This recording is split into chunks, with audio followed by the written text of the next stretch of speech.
Wish very happy birthday Dharmendra Bhambu. Birthday दिनांक 25/7/2024।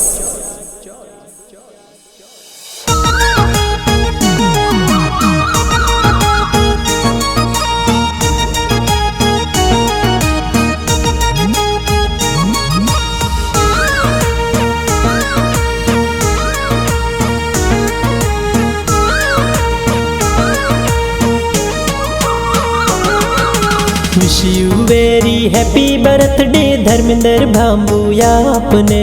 Wish you very happy birthday Dharmendra Bhambu आपने।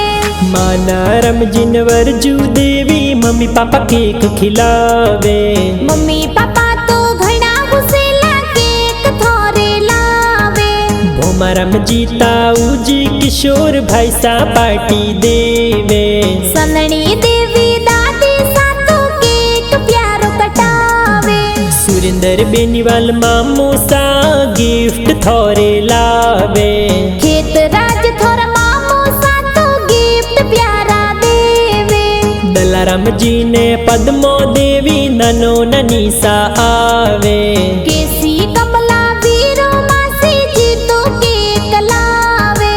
सवाई राम पंचार देखो गाना प्यारा बनावे। MDS स्टूडियो में गाना प्यारा बाजे।